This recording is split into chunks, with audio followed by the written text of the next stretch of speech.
Money Time, la rubrique où les entrepreneurs viennent parler de leur entreprise. Et cette semaine, nous recevons le fondateur de Sequoia Pressing, Nicolas Debronac. Bonjour Nicolas. Bonjour. Alors, présentez-nous Sequoia, qui est une entreprise de pressing, c'est ça? Alors tout à fait, Sequoia Pressing, une entreprise qu'on a donc créée en 2008. Donc on attaque la 6e année maintenant. Oui.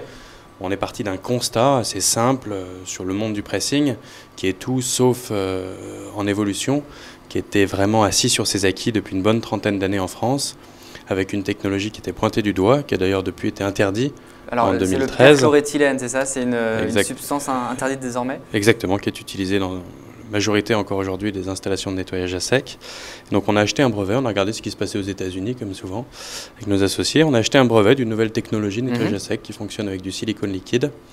Et on a autour de ça créé un concept un peu moderne, un peu novateur, éco-responsable dans son ensemble, pour essayer de répondre aux attentes des consommateurs. On a essayé de jumeler les attentes avec les propositions qu'on pouvait faire pour faire innover ce métier-là. D'accord.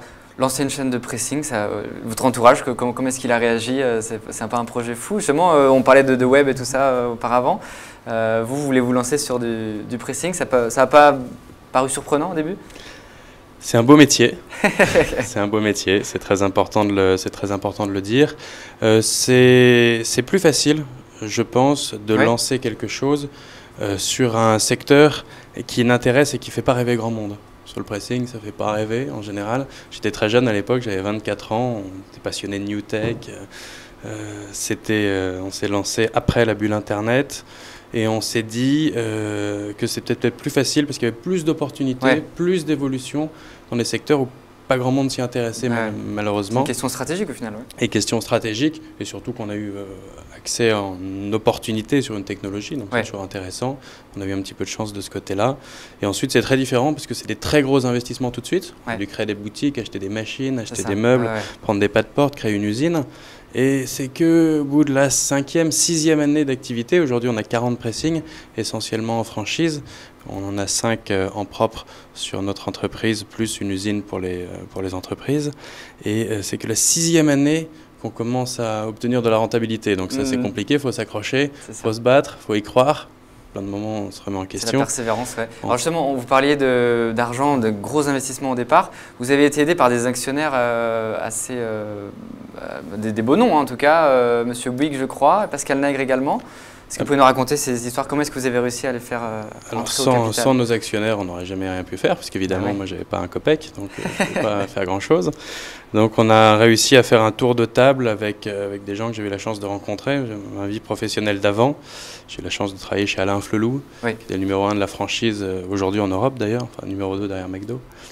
Et donc, on a développé notre métier en franchise. C'est très important d'avoir une entreprise, une expérience là-dedans. C'était le hasard des rencontres. À chaque fois que je croisais quelqu'un qui avait potentiellement des sous, je lui sautais dessus pour dire « Tiens, moi j'ai un truc. On ne sait pas ce que ça va donner. C'est peut-être complètement débile, mais il y a peut-être quelque chose à faire. Est-ce que tu es prêt à mettre des sous dessus ?» Et oui, il y a Martin Bouygues qui est actionnaire de la société aujourd'hui. Et on a un petit fonds d'investissement qui est rentré l'année dernière. D'accord. Fonds d'investissement de la Nef, un fonds éco-responsable et durable, qui s'appelle Nef Capital Éthique, qui est rentré chez nous l'année dernière. Donc, Lara, Michel, qu'est-ce que vous pensez de ce concept, de cette entreprise qui a déjà maintenant 6 ans donc, Je trouve admiratif de la persévérance et de ce qu'il faut pour mener à bien. C'est vachement dur, je ne connais pas très bien le monde du retail et tout ce que ça implique, mais je sais que c'est des métiers très difficiles, je suis très admirative. Après 5 ans et les premiers chiffres de rentabilité, c'est génial. Donc là, maintenant, déjà, ça change un petit peu quand même les perspectives. C'est un autre enjeu, mais c'est génial, bravo. Qu'est-ce qu'on peut faire justement pour vous? Est-ce que vous êtes à la recherche de financement, de personnes pour se lancer en franchise, pour vous épauler, l'international? Enfin, quelles sont vos pistes de réflexion actuellement? Alors aujourd'hui, on a eu la chance de signer des contrats avec des entreprises du CAC 40, ce qui pour une petite boîte est toujours évidemment très positive. On a gagné l'appel d'offres du groupe Air France pour le nettoyage des uniformes et l'appel d'offres du groupe Kering, donc pour leur marque de luxe, on nettoie les uniformes des vendeurs et des vendeuses dans leur boutique. Donc ça, c'est très sympathique. On les remercie de nous avoir fait confiance et on cherche surtout d'autres entreprises qui auraient des besoins en nettoyage sur l'intégralité d'ailleurs du paysage français, parce qu'on est présent de Lille à Nice et de Strasbourg à Vannes. On a la chance de commencer à couvrir un petit peu le territoire national. Et on est évidemment en recherche de partenaires franchisés, donc des hommes et des femmes qui souhaiteraient aussi monter leur propre entreprise. C'est vraiment de l'entrepreneuriat à 100%. Ouais. La franchise, c'est un petit peu plus sécurisant que d'entreprendre tout seul, parce qu'on duplique un modèle qui fonctionne à peu près. Donc s'il y a des gens qui nous regardent, qui seraient intéressés par créer leur propre entreprise. Dans ce domaine-là, il y a des opportunités aujourd'hui. Voilà, ça répond à une question qu'on nous posait. Est-ce que vous recrutez? Oui, en franchise en l'occurrence. Merci à vous, Nicolas, d'avoir parlé de Sequoia Pressing qu'on retrouve, vous êtes sur le site, vous voyez, dans toute la France. On peut retrouver des franchises et des pressings écolos. Merci à vous, Lara, merci Michel d'avoir participé à cette émission qui sera rediffusée dès cet après-midi sur Madines, le site de la PCE, et latribune.fr. Je vous donne rendez-vous la semaine prochaine avec une émission un peu spéciale puisqu'on reçoit un entrepreneur, Gilles Babinet, mais on reçoit également un écrivain, Alexandre Jardin. On va voir ce que ça va donner. Merci à vous de nous avoir suivis en tout cas et à mercredi prochain.